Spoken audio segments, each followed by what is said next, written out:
Yeah. Aswand Cruickshank, your one and only Move Swiftly speaker, checking in for a daily Move Swiftly thought, giving you a perspective on teamwork that you will not get anywhere else. Another milestone reached, another 12-mile day. 3 days this week, 12 miles. Again, just keep upping it and raising the standard, changing the culture. All right, that's what it's all about, changing the culture when it comes to your personal goals. Because if you're not changing, if you're not lifting the floor and raising your standards, when you get out into the real world and people try to place their own standards on you, you're just gonna fold. If you haven't raised the standards for yourself, you're gonna go out into the world and people start placing shit on you, starting to limiting you for this and limiting you for their own agenda.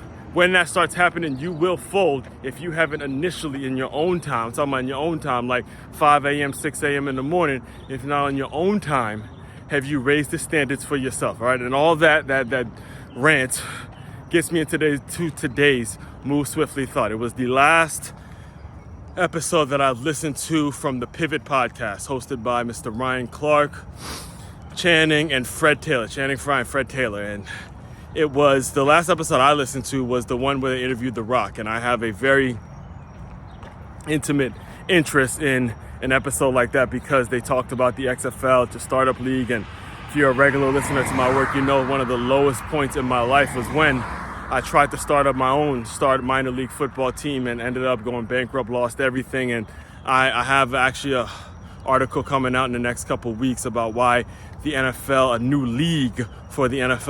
league will not work. You know, it has to be a feeder system. And I've done videos on this. I've talked about this over and over again. And I'm saying I will not rest my life work until I see use my resources, use whatever I can do to create and be a part of the proper feeder system for the NFL. Understand there's a difference between a minor league and a feeder system. There's a huge difference, and I'll dive deeper into that on a later date.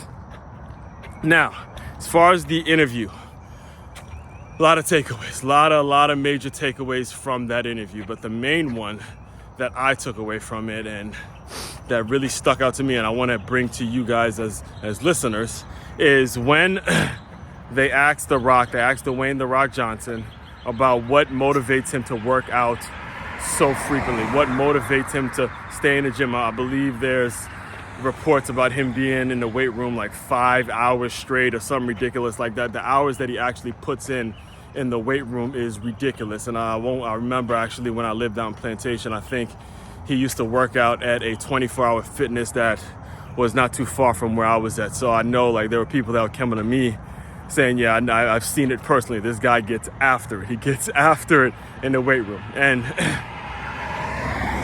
when Channing and Ryan, they asked him the question of, look, you got all the money in the world, you have all the success. What motivates you to still work out? What motivates you to keep going at this rate? And he goes, he takes a serious moment and he goes, his father was a huge influence on him, right? His father was influence on him, tough on him, the whole nine. His father was the first one that got into the wrestling business back when the wrestling business paid no money, right? And he was against, The Rock's father was actually against him getting into the business because it paid so little money, right? So The Rock answered, he goes, the one thing when he made the decision to get into wrestling, it was against his father's wishes. He did that against what his father wanted him to do. And he goes, look, when I decided to do it and I asked my father to train me, The Rock asked his father to train him to get into the wrestling business, it was the toughest times of my life. However, it's what we had together. His father is no longer here, but he is here in a sense because I get to go in the weight room. I get to be reminded. I get to be his presence. His presence is always going to be there with me when I'm working out and things of that nature. So as I kick it back to you guys as listeners to my work and consumers of my work, whether you're a parent or whether you're just an adult that has an influence over young people, take that take that message into heart. Understand what your habits are, what you do daily, what you are able to establish, whatever bond you're able to establish with these young kids. They're going to take that into their later part into their lives. They're going to take that into their adult lives. They're going to take that into how they raise their family. They're going to take that into their mindset. They're going to take that into what it is they do and how they make a difference in this world. And it's because of the influence that you actually have. It's going to be the influence that you have as an adult on them. Really, really believe in that. I see it every day. Listen, I see it every day. I got an episode coming out that really, really, I'm going to go do a complete deep dive on all this. I am one of the experts, if not the best, one of the best to actually talk about these kinds of things, all right? Just stay tuned for it all. Main website to check out, makeyourmove.com. That's makeyourmove.com. It is a one-stop shop for all your teamwork and your self-development needs. Aswand Cruickshank, your one and only Move Swiftly speaker, checking out. You guys continue to move swiftly. We will talk more soon.